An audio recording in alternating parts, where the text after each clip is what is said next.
Speaking us about My Awakening to Racial Issues and Social Justice. Please welcome Brandon.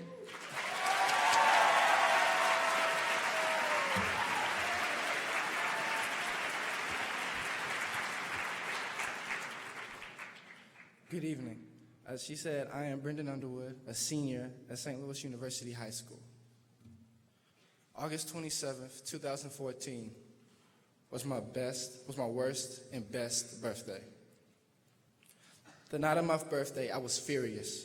My face was soaked with tears of frustration and pain at what had transpired in Fergusen just 18 days earlier. On August 9th, Michael Brown was gunned down in the middle of the street. His body laid in the street for 4 hours. An officer had again decided to become judge, juror, and executioner when it came to the life of a young black male. Mike Brown was 18 years old. He was a recent high school graduate with plans for his future. Yet the media wasted no time dragging his name through the mud. My indignation began to give way to fear, however, because I had just turned 17. I was only 1 year younger than Mike Brown. Mike Brown was the latest in a series of young black men whose futures have been denied. But this time, I couldn't turn away because Mike Brown was killed 3 miles away from my home. In that moment, it was no longer Mike Brown's body laying in the street. It was my own. It was my brother Danny's body. It was my little brother Marcus's body. It was unbearable. I know I would do anything to protect my brothers. How could I not stand when other people's brothers and fathers are being killed because they're young, black, and male? How can I not demand that black lives are just as precious as any other life? I felt called to seek justice for all my brothers and sisters whose human dignity was being robbed. This call to seek justice was my birthday present. Each of us here possesses a call, a passion for justice. It has different forms for all of us, but for me, at the time, it was wild and unformed. I started with the easiest place to reach, myself. After my transformative 17th birthday, I immersed myself into studies dealing with racial and social justice. Slowly, I started to feel a passion for change forming within me. I realized what every advocate for change comes to grips with. I couldn't do it alone. I knew I needed solidarity. With hindsight, you could say that I needed to build bridges with the world around me. I started with one of my teachers, Mr. Zinzelmeyer. I took a deep breath before I sent the email to Mr. Z to ask if he'll read The Racial Contract by Charles Mills with me. I was nervous that he might say no. If Mr. Z had said he was too busy to read the book with me, my journey to build bridges in my community might have ended before it even got started. But Mr. Z said yes. He helped me pursue a deeper understanding of the world around me. He helped me realize that I had the power to build bridges around me and help them flourish. The first bridge I made was with my family.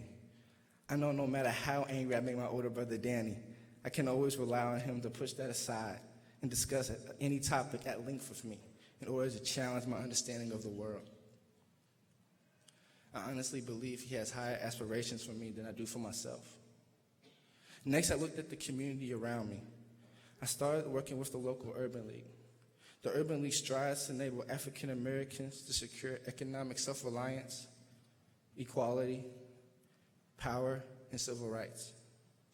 This past summer, I participated in the Urban League National Summit with other young people. We learned how to foster greater solidarity in our cities. At that summit, I realized that young people like you and me are constantly at work trying to better our society. Lastly, I built a bridge at my school. I was given a rare opportunity to speak in front of the entire faculty and staff about the importance of achieving racial inclusion. I was nervous, but I knew I had something important to say. I knew they needed to hear a young person's perspective. In the speech, I stressed that both teachers and students have valuable opinions to be shared on the issue of racism. Rather than just talk about the idea of building bridges between students and teachers, I wanted to do it. STAR established a group called Student Teacher Association for Racial Study, also known as STARS. STARS is currently examining the autobiography of Malcolm X, which walks through the journey of an imperfect man and his passion for the betterment of a people and a nation. STARS strives to be more than just men and women for others. We are men and women with others. I think that's why we're all here. We are actively trying to be men and women for and with others. I know there are a lot of issues in America that need to be addressed. I know it can seem like the problem is too big, but I also know that each of us must listen to our own call. Each of us is called to awaken to the ways we can fight injustice. Your call to social justice might manifest it differently than mine. It could be confronting a friend telling a racist joke. It could be starting a heart-to-heart dialogue with your own parents, or it could mean starting your own social justice group. But at the heart of each call must be the hope that change is possible.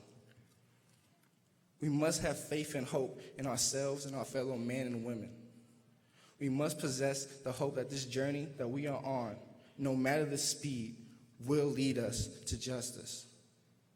My favorite quote from Martin Luther King speaks to this. If you can't fly, then run. If you can't run, then walk.